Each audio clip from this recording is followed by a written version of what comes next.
And we're back for a double dose of good podcasting. It is a Lakers Fast Break and Inside Sports Fantasy Football. It's Gerald Glassford. How you doing out there? Hopefully you are having a great day.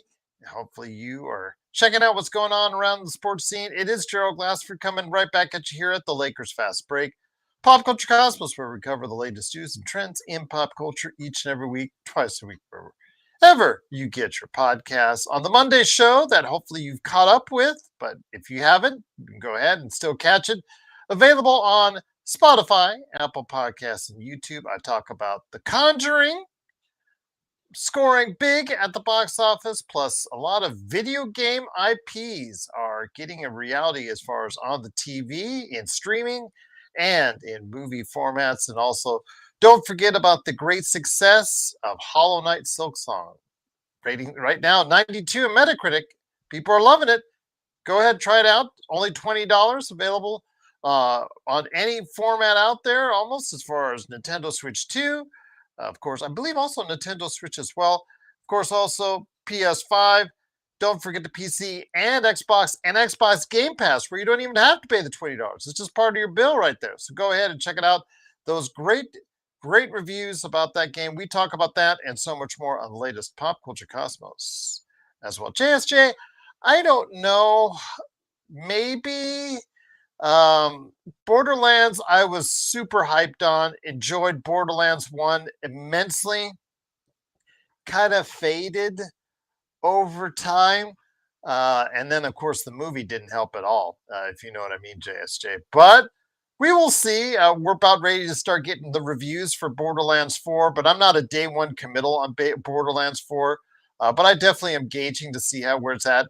I know Borderlands 3 is on Games Pass right now. If I want to get back into it. But again, yeah, Borderlands 1 was really something I was hyped for and really wanted to play, and kind of faded with time. So I'm hoping that Borderlands 4 will regain that Borderlands enthusiasm indeed. Daniel Barry Sports Highlights. Yo, go ahead and check out what he's doing today at Daniel Barry Sports Highlights. Like, subscribe. Go ahead and do all that fun stuff because it is DBSH right there for you. Also, as well, Joe Soro Experiment, where you're catching the Dodgers. Joe Soro Experiment on YouTube. Go ahead and check him out whenever he's there as well. Of course, Empire Jeff TV, also covering the Dodgers and the Lakers. Wish him well. Hopefully, all is well with him. Also, as well, of course, the Lakerholics crew, Lakerholics.com. Go ahead and check out what Laker Tom, Jamie Sweet, Michael Heinrich, those guys are doing at Lakerholics.com. Also, as well, of course, our good friend Stone Hansen at Report_Scored on Twitter. Of course, a legend from I Got Next Sports Media. And, of course, Alfred Esmond, all those great guys on Twitter. So go ahead and check them out there.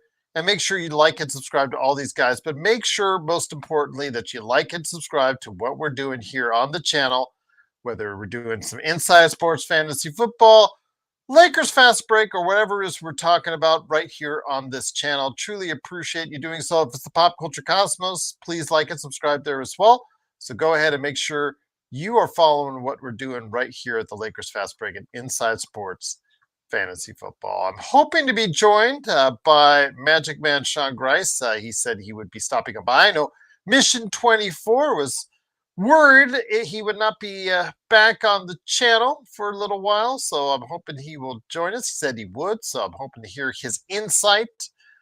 Plus, he has a complaint about NBA rule change that he'd like to go ahead and discuss. I'm hoping he can work out the gremlins where he's at and get through and talk to us here. But I'm here with you now. And I'll start off with, of course, what you guys wanted to talk about first on the Lakers Fast Break side of things, and that's Luka Doncic, who, another high-scoring game today, 39 points. Wasn't the most efficient, to be honest with you, but 39 points on 11-25 shooting, 5 of 16 from 3, 12 of 15 from the line, which I liked, 10 rebounds, 7 assists.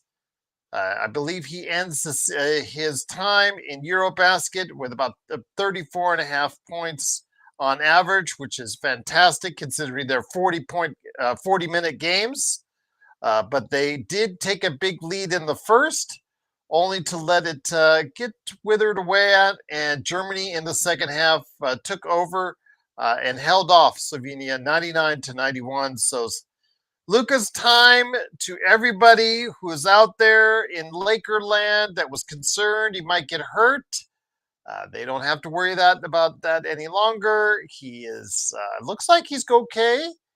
Look like he got some good workouts, and he looks like he's going to be ready for the season. Get a little rest, not too much. Don't want you getting out of shape or anything like that. But it's only what 2 weeks or so, so I think he'll be okay. But yes, just really a great sign to see how well he did in Eurobasket. I'm glad that his time is now over. I'm taking a sigh of relief. Breath of relief that nothing else got injured. Yeah, he got the hip injured a little bit, but he came back in the last game. And then, of course, somebody fell on his knee in the first friendly game. So, oh my gosh, I was kind of worried there, but he made it through okay. As JSJ says, I'm glad Slovenia got eliminated because Luka can finally rest. So yes, he does have a little bit of time. I don't know if they're doing LeBron's doing the LeBron camp thing that he usually does. If that's the case, maybe Luka can just kind of chill from the sidelines on that. But we'll wait and see what happens. But that should be happening fairly soon for the LeBron workout camp, if that's going to go ahead and still happen. It might be his last one, so he might be implied to doing it. So we will go ahead and see. But it is getting closer to training camp. It's the 10th of September, guys. So right around the corner for you. The season will hopefully get around the corner here soon enough. And then, of course, training camp will be all reporting it all as far as what's going down right here at the Lakers Fast Break. So looking forward to that as well. But yeah, looking forward to seeing if I can get Sean on the show. I know he's having, I think, some issues coming on. So asking him if he's still coming on. So I'm hoping he does. But did want to mention that as far as Luke is concerned. And again, I know that when Sean comes on, he's going to have an issue in regards to the NBA rule in regards to the last second of the quarter. Each quarter that those last second heaves, they will count as far as a team miss, but not a player miss, if that makes sense. So the players should be more active in trying to get those last second shots at the end of halves or end of quarters more often. My guess is you'll see a lot of Nikola Jokic throwing those because he still like to do them anyways. So yeah, we're going to see a lot more of the individuals, players, probably an interesting mix of people who are actually going to go ahead and start chucking up those last second shots because it won't count to their field goal percentage indeed. So I think Sean had something to say about that. So hopefully he will be able to come on and go ahead and join us. Once again, it is Gerald Glassford. Thanks so much again for joining us. How did your fantasy football team do in fantasy football? That's what I want to hear from you out there if you're watching and listening. If you did well this past weekend, I'd love to hear about it. I can say from an NFL standpoint, there are some winners and losers from week one in the NFL. In my money league, I will say that I didn't do as far as well as I thought it would, but I still won.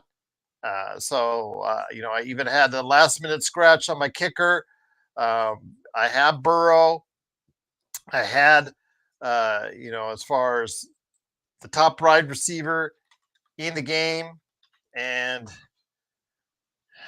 yeah, it just didn't kind of work out, but I still lucked out with the victory. So looking forward to seeing I go 2-0 on the season. So yeah, kind of concerned there with what's going on with the Bengals because they did not look good coming out of the gate and not really happy with what I saw. But Jamar Chase and Joe Burrow, he can come back strong here this weekend. So we'll see what happens there. But if you are a fan of the Miami Dolphins, you've got to be concerned because they went up to Indianapolis and got absolutely killed. Yes, who'd have thunk it as far as is concerned? I know my good friend Chris Sardieri is not happy about that because the way the Colts dominated and who was dominating for them. It's just happening. It's funny because Daniel Jones, as you know, he was kind of a washout with the New York Giants. And look at he comes over to Indianapolis and has a great start of the season. So my good friend Chris Ardieri, who's normally on the show, who's out this week, and he just was not exactly thrilled that Daniel Jones is thriving in a new location as well. But I want to hear your thoughts on the fantasy football scene. Love to hear your thoughts as far as, are you panicking yet after 1 week? You want to know why? If you are, I want to know if you have some questions for our crew. I can always relay that along by email, but let us know. We'd love to hear your thoughts on Inside Sports Fantasy Football through isfantasyfootball@yahoo.com or Inside Sports FF on Twitter and Gmail as well. But yeah, looking forward to an interesting week 2 in the NFL. Looking forward to seeing what's going to go on there. I do know that if you're San Francisco, if you have players, Kittles is out. George Kittle is out for several weeks. Also, as well, of course, the 49ers quarterback, the guy that really was surprised coming up from the last pick in the draft to becoming a starter to getting paid a $200+ million salary. A guy who took the 49ers to the Super Bowl 2 seasons ago, Brock Purdy, he is out probably for multiple weeks as well. So if you've got him starting on your fantasy football team, you're going to have to go ahead and bench him because he is out for the next couple of weeks. George Kittle, he is also out for the next couple of weeks as well. So that brings us to some potential free agent signings that you might have on your waiver wire. I know that Michael Penix, as far as quarterback, slide him in there, but Matthew Stafford, I would probably lean towards. Maybe even Lawrence. To me, it's probably a little bit better option than Michael Penix, but Michael Penix is solid out there. But I know he's available in a lot of leagues. I think that he has got some really good talent around him, but I don't know the status of Drake London. He hurt his shoulder in week 1. So his status was questionable as of this recording right now. So might want to be aware of that. If you got Drake London starting on your fantasy team, and then also before you pick up Michael Penix on that one. Daniel Jones is also someone, again, after his great performance in week 1, you might want to consider. Lawrence, again, that your mileage may vary. Aaron Rodgers, of course, 4 touchdowns. Was it a fluke? Is he past his prime? I talked about it with Joe last night on the Lakers Fast Break. So your mileage may vary on Aaron Rodgers, but definitely would like to see him, as far as continue his success to help out Joe and make him happy. But he has got to have good blocking. If he doesn't have good blocking, he's not going anywhere. He's just going to be a sitting duck. So hopefully he can go ahead and continue staying upright because he'll be able to find some receivers out there. So yeah, those are my thoughts on some players that you might be able to get. Dalton Kincaid from the Bills is someone also, as far as tight end, to replace George Kittle, you might want to look at. As far as some of the tight ends that are available, tight ends are really going to be hard for you to find someone that can get you 10 to 12 points in a fantasy league at this point in time. So TJ Hawkinson, if you think he's available, or if you see that he's available in your league, you might want to be thinking about him. He has said and been on the record in recent weeks to say that he is ready back from his knee injuries, trying to play. Now, he didn't have a great week 1, but with JJ McCarthy out there, who also could be a viable option as a quarterback that's available out there, go ahead and make sure you take a look at him as well. So that's just something to consider right there for you. And then, of course, I believe Quentin Johnson, who caught 2 touchdowns with the Chargers last weekend. Obviously, he is someone that you want to consider. And Cleveland Browns, their situation is right now that if there's anybody that's going to be running the ball, it's going to probably be Dylan Sampson. So look out for him as well. But Christian McCaffrey does look like he's going to be able to go. So they're going to be relying more on the Christian McCaffrey in the coming weeks as well. So yeah, definitely looking forward to seeing what happens here. Wanted to give you just a little brief update from the world of fantasy football. And then, of course, a brief update from the Lakers fast break. Truly appreciate you joining us. It is Gerald Glassford. Truly cannot thank you enough for stopping by. Truly appreciate it. But wanted to make sure that I get that in there today. Like I said, I was going to go ahead and do. So looking forward to hearing what you guys have to say. You could always hit me up at Lakers Fast Break or Inside Sports Fantasy Football as well. So let me hear you guys as far as their thoughts. If you're there in the chat, cannot thank you enough for joining us. If you want to go ahead and do so, please let us know how you guys did or how you think Luka did in the Eurobasket League. Are you guys excited? You have to be excited by what Luka Doncic has done, averaging 34.5 points and almost 8 rebounds, 8 assists a game in Eurobasket in only 40 minutes there. So definitely looking forward to seeing how he could duplicate that. The volume of shooting, it is what it is. It does not look like he's lost his touch or he's gained a better touch from distance. So that is mileage may vary on that one. He'll be chucking up 7 to 8 a game. It's just that simple and be averaging right around 34, 35% is my guess.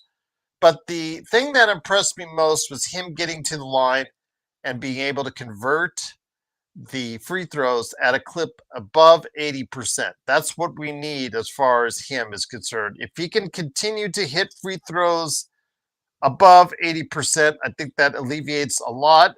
I think that makes everything as far as the Lakers on an offensive end a lot.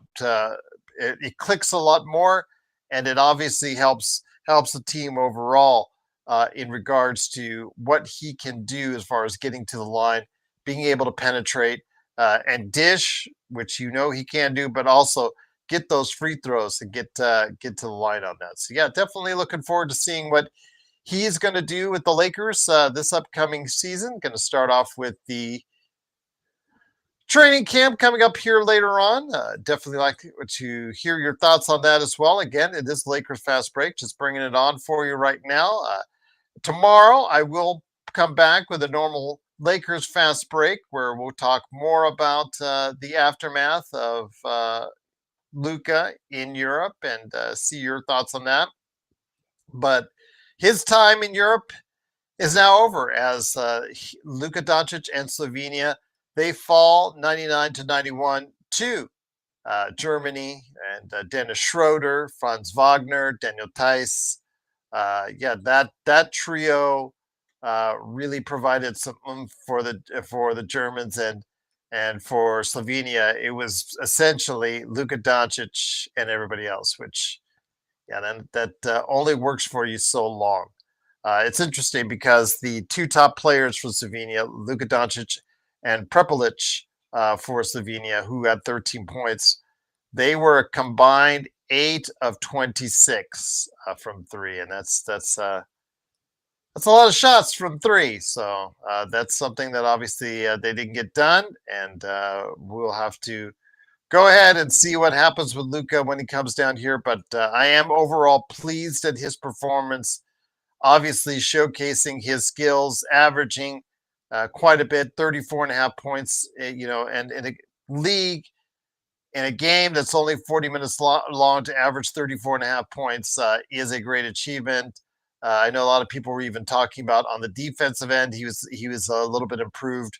We'll see how that varies itself during the course of the season, if that remains to be the case. But I'm definitely pleased by the fact that he was able to rebound, got 10 rebounds, still able to provide some play as far as from the perimeter that he can go ahead and still pass with 7 assists. But yeah, definitely the team Slovenia was riding on him. Did not have the best of shooting days, but still 39 points, 10 rebounds, 7 assists, 12 to 15 from the line. Definitely looking forward to seeing how he could duplicate the points on a regular basis for the Los Angeles Lakers coming up. So yeah, definitely looking forward to hearing your thoughts as well. You can always hit me up at Lakers Fast Break, but definitely, definitely enjoying the fact that Luka was able to go ahead and able to take care of that as well. So yeah, absolutely. But it looks like Magic Man is probably not going to stop by. So that's a shame. Sorry.